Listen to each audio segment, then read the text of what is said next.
بغيت نعاود لكم قصتي مع ولد خالتي سميتي نزهة في عمري 24 عام. قصتي بدات معاه منين جا عندنا باش يلقى خدمه من بعد ما خدا الدبلوم ديالو ويجلس معانا حتى يقاد اموره.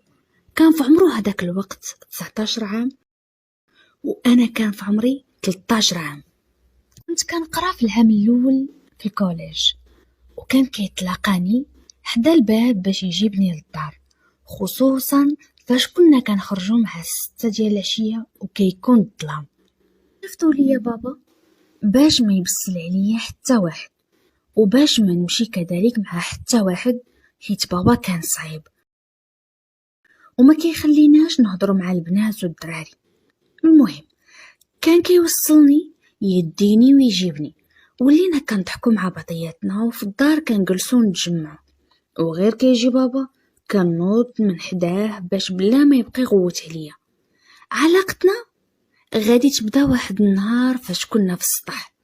بدا كيهضر معايا على البنات وعلى العلاقات اللي كيديروا مع الدراري وسولني واش انا دايره شي علاقه. قلت ليه لا ما نقدرش، انت عارف بابا كيفاش داير. وفي هذيك اللحظه قرب ليا وشد ليا في ايدي وهو يقول لي في ودني كنبغيك وانا معاك. ما عرفتش اشنو ندير ولا باش نجاوب، وكنت صغيره نط بالزربه وهبطت للصاله كنتفرج. شويه جا دار المخده حدا فخدي وتكا. ما قديت نقول والو ولكن عجبني الحال. بلا ما نشعر بديت كنحط يدي في شعره وبديت كنحك ليه. ماما كانت في الكوزينه كتوجد الغدا وبابا خدام، ومن تما ولينا فوق ما كنلقاو الفرصه كنبقاو مع بعضياتنا. وفاش كيوصلني للقرايه كنمشيو من الطريق اللي خاويه، كندوزو الوقت مع بعضياتنا وكنرجعو للدار.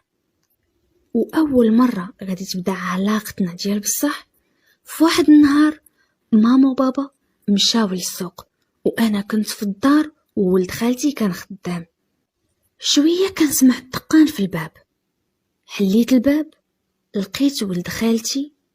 قلت ليه ياك خدام؟ قال لي توحشتك وعرفت ماني الدار مشاو للسوق وجيت نشوفك. كنت خايفه بزاف ولكن غير بدا كيقرب ليا نسيت كل شيء. شدني دخلني للدوش. شويه وانا سمع الباب تحل وكان بابا بدا كيعيط عليا. قلت ليه نعم. قال لي فينك؟ قلت له راني في الدوش. قال لي صافي غير نسيت شي وراق ديال الماء والضو ورجعت باش ناخذهم باش نخلصهم في طريقي. كنت غادي نموت بالخلعه ولكن خرج وما حس بوالو.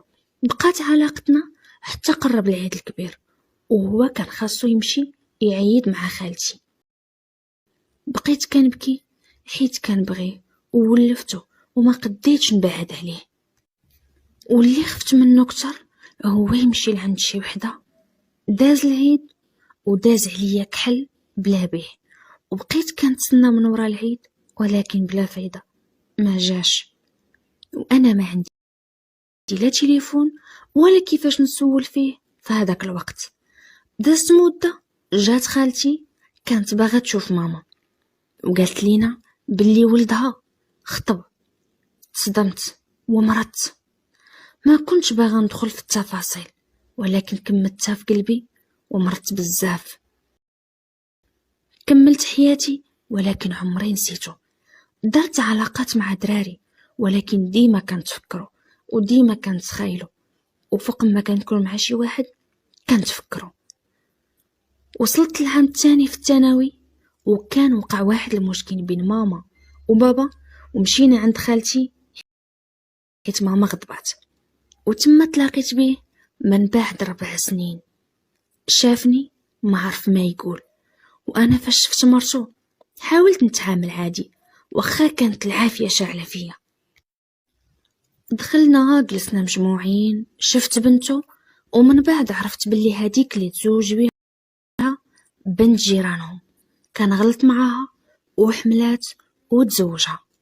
كان كيحاول يتقرب مني ويهضر معايا، ولكن كنت كنهرب منه حيت ما كنتش باغا نضعف قدامه.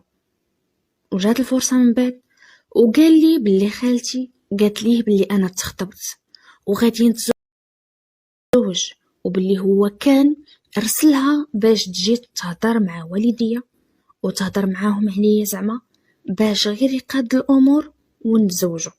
ولكن خالتي كان في راسها العجينه، ضجات انا كذبات عليا وقالت لي بلي هو تزوج، ورجعت لعندو وقالت ليه بلي انا تخطبت هكا باش تفارقنا.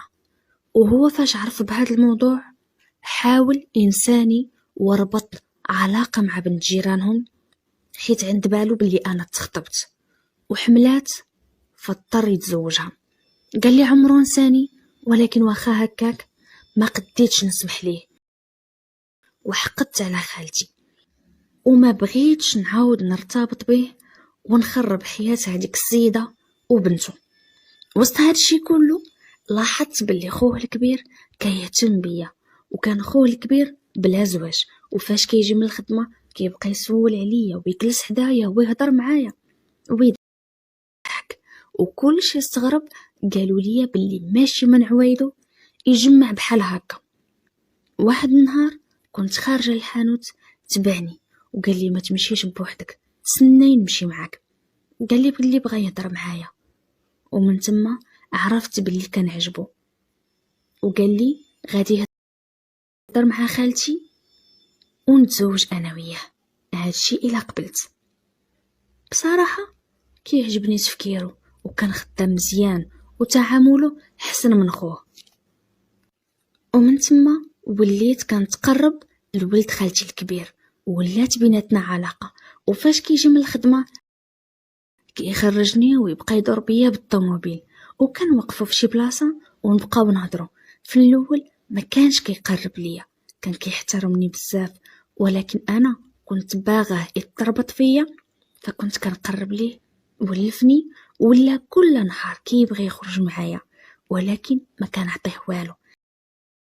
السيد زير وقال لي ما بقيتش قاد، باغيك اليوم قبل غدا.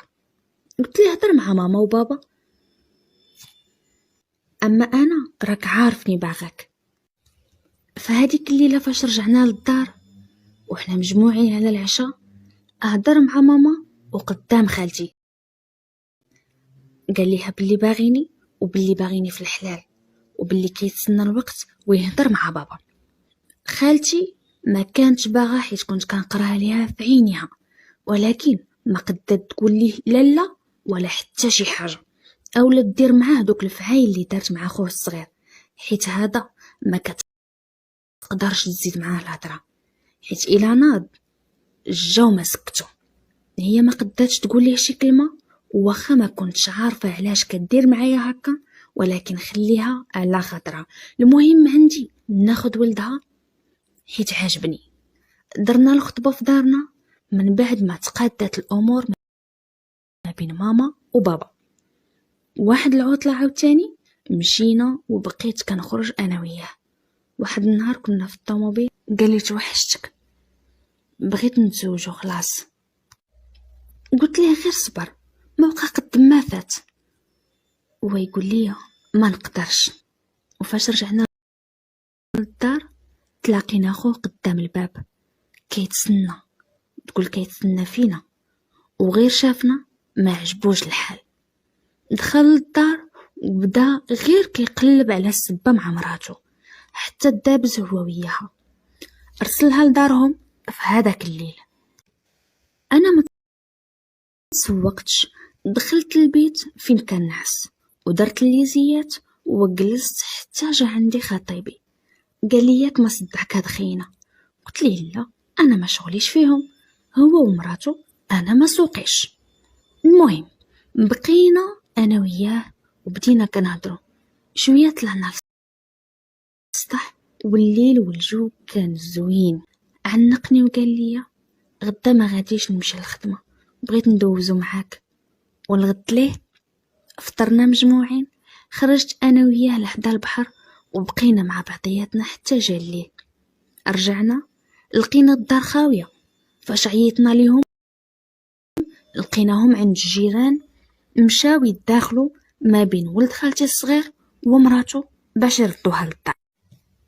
دخلت للدوش باش ندوش، ومن بعد ما كملت مشيت للبيت. بديت باغا نبدل حوايجي، شويه جا خطيبي وقال لي خاصنا نتزوجو خلاص، حيت ما قادش نصبر. هو دخل للدوش باش يدوش ويمشي تبعهم عند الجيران يحاول يصلح معاهم الامور. انا دوشت ودخلت البيت نتكا حتى يرجعوا. شويه تحل باب البيت، عند بالي خطيبي ارجع باش يشوفني، ولكن لقيت خوه الصغير اللي كنت معاه انا شحال هذا وهو اللي داخل عندي البيت وكيقول لي سمعت كل شيء، عطيتيه راسك، خليتيني انا على ولده. كان في واحد الحاله هيستيريا، غير كيدخل ويخرج في الهضره. قال لي ما غاديش تكوني ليه، غير ارتاحي انتي ديالي. قلت ليه انت مزوج وانا مخطوبه، واللي بيناتنا سالا شحال هادي، انا كنبغي خوك ومن الاحسن نسى هاد الشيء اللي كان بيناتنا. قال لي لا ما يمكنش، وقرب ليا وجبد عليا موس.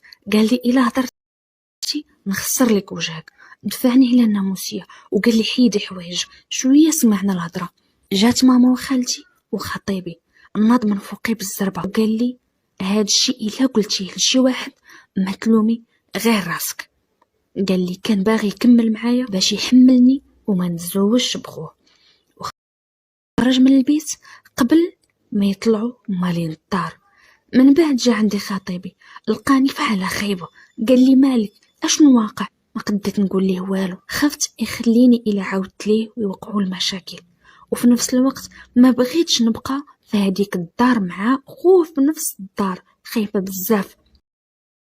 دخلت للدوش تاني وانا غير كنبكي، وفاش كملت الدوش قلت لخطيبي خرجني وبقيت معاه حدا البحر. قلت ليه ما تخلينيش وخلينا نتزوجوا خلاص. قال لي واخا غادي يبدا في اجراءات العرس في اسرع وقت، وقال لي فاش غادي نتزوجوا غادي نسكنوا مع خالتي وخوه بينما قادين السكن ديالنا. ولكن انا ما نقدرش نسكن مع خوه، وانا خايفه خطيبي يعرف بهذا الشيء ويخليني ولا يوقعوا المشاكل.